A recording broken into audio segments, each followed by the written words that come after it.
It raises a big question as to within no time of the occurrence of the heinous crime and without any investigation, how could the hospital administration arrive at a conclusion that it was a suicide and not a brutal killing after being raped?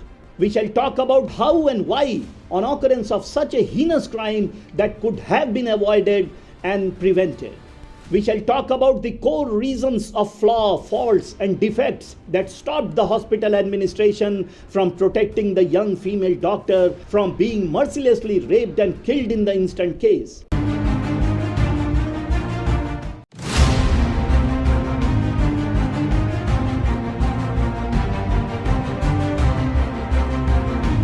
In a most gruesome and brutal incident that shocked the entire nation, where a female doctor was tragically murdered after being mercilessly raped at the RGKar Medical College and Hospital in Kolkata on August 9, 2024. The brutal and barbaric nature of the crime have left the entire medical community in a deeply shaken state, leading to a widespread strike by resident doctors. This strike is now gaining momentum at prestigious institutions like All India Institute of Medical Sciences, AIIMS in New Delhi, and PGI Chandigarh, besides other major medical institutes and colleges. As tensions rise, the doctors' agitation is intensifying day by day like a wildfire, with clear indications that if their demands are not met, these protests could spark rapidly and spread across the country. Justice! Justice! Justice! Justice!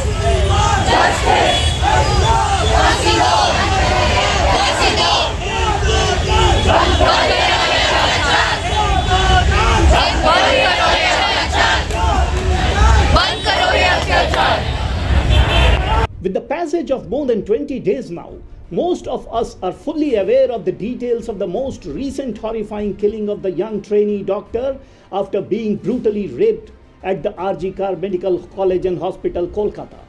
The tragic incident has been extensively covered by almost all news channels, including YouTubers who have explained the entire episode from different perspectives by carrying out their detailed investigations from different angles, what I call as 3 C's, the crime, connivance and conspiracy. Therefore, in this video, we shall discuss the basic reasons behind the occurrence of this heinous incident. We need to understand whether the gruesome incident could have been avoided. It's equally important to understand certain important points which are a topic of hot discussion these days amongst the common people in the society. To understand all these, first and foremost, let's first listen to the recorded video of the parents and the relatives of the deceased. ये जो हादसा हुआ है 9 अगस्त करीबन 10:30 बजे, मेरे पड़ोसी को मैं चीखते बिखलाते हुए, रोते हुए मुझे वो लिपटती है और कहती है कि सब कुछ ख़त्म हो गया। मैंने कहा क्या हुआ? नहीं, मेरी लड़की ने सुसाइड कर दिया है, ये खबर आई है हॉस्पिटल से। मैंने कहा सुसाइड? किसने कहा, कैसे? बोले नहीं, उन्होंने कहा कि ये सुसाइड हुआ है। हम 4 जन, मिस्टर मिसेस, हम और हमारे एक और कर्मचारी, हम जब जाते हैं वहाँ हमको 3 घंटा खड़े रखा।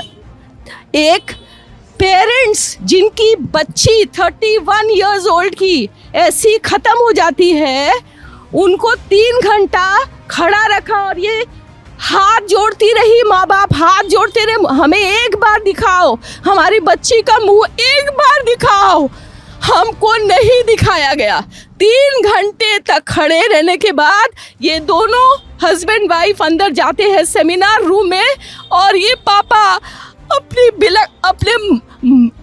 Dead body of the girl जिसके मुंह में खून था, फोटो खींच के लाके मुझे दिखाते हैं।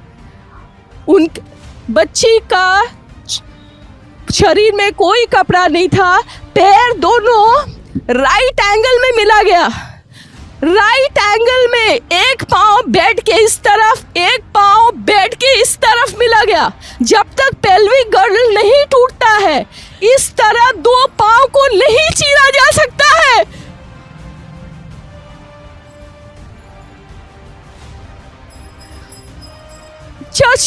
चश्मे को कूटा गया जिसके वजह से आंखों से खून निकल गया। गले में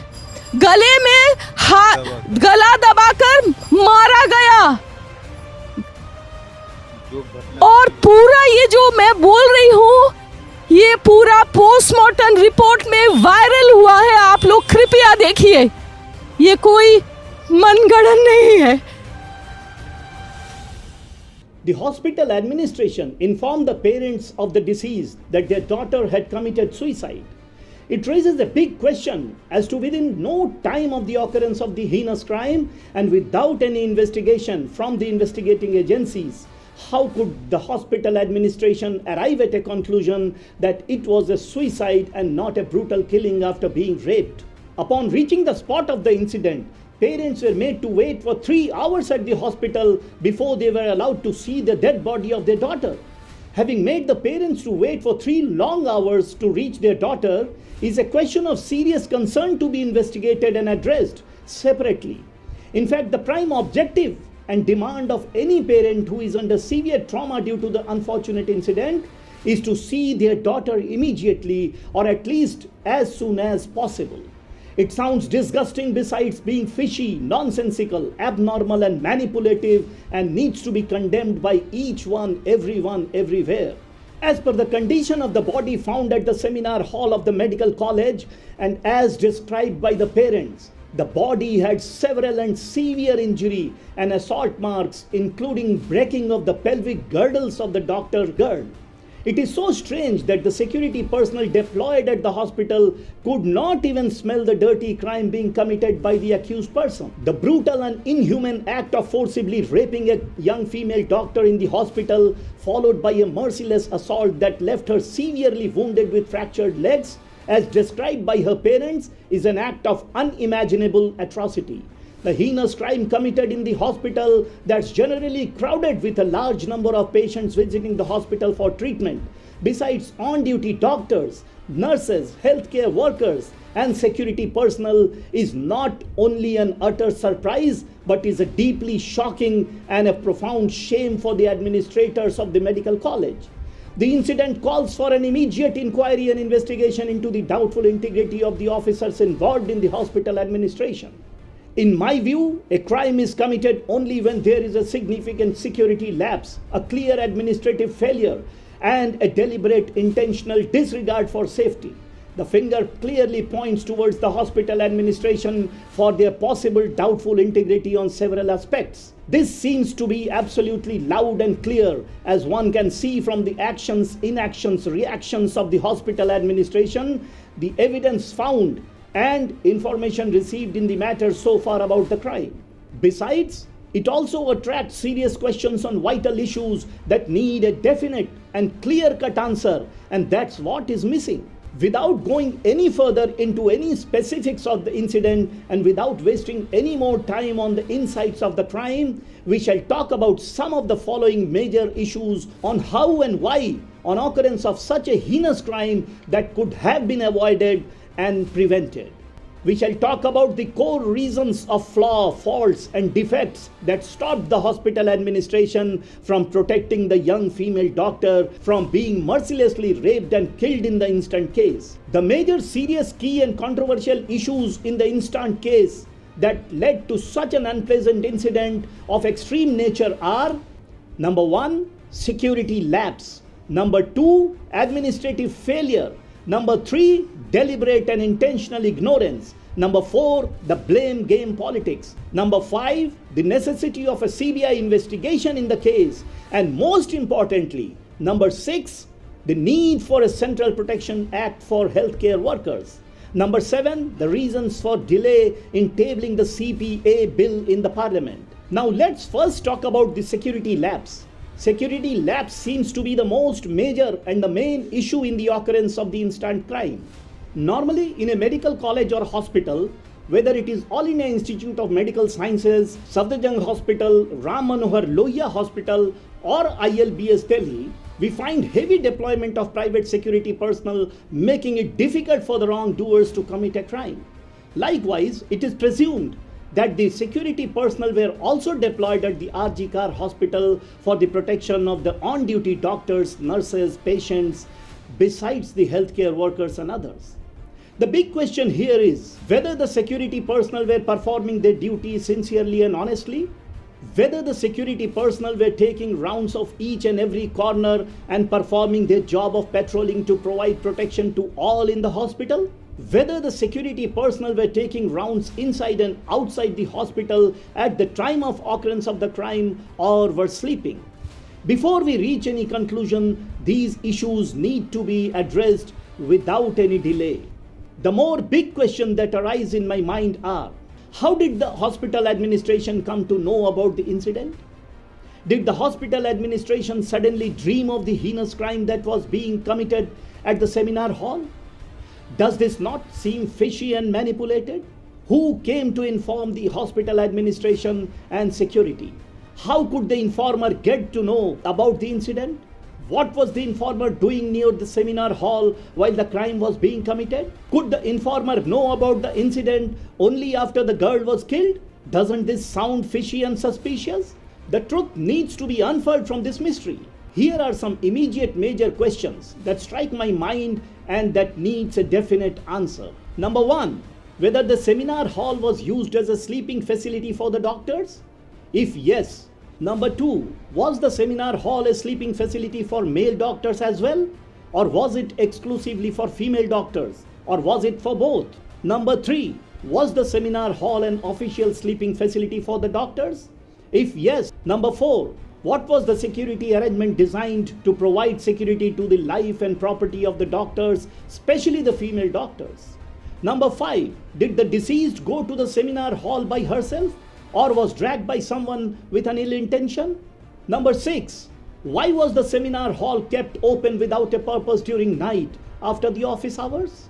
Merely listening to the statement of the parents in the video played above that was recorded by India Today news channel Lallantop, things are pretty clear and several shocking facts are revealed that narrate the real story of the crime on its own.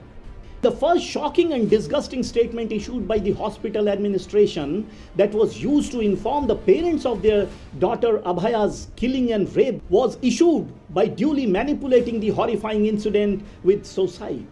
This prima facie seems to be a coagulated and concocted story deliberately and intentionally written to cover up the factual act of murder, criminal torture, atrocity and assault that the girl had to go through.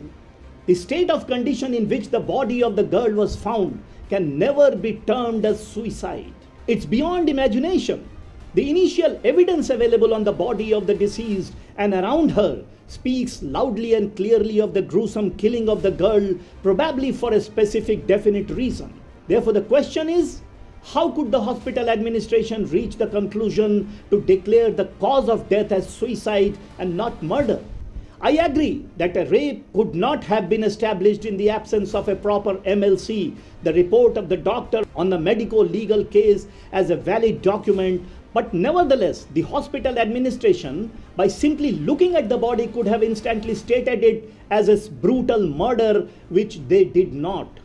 As a matter of fact, a suicide is a self-committed crime, and a murder is a crime committed by a person on another person.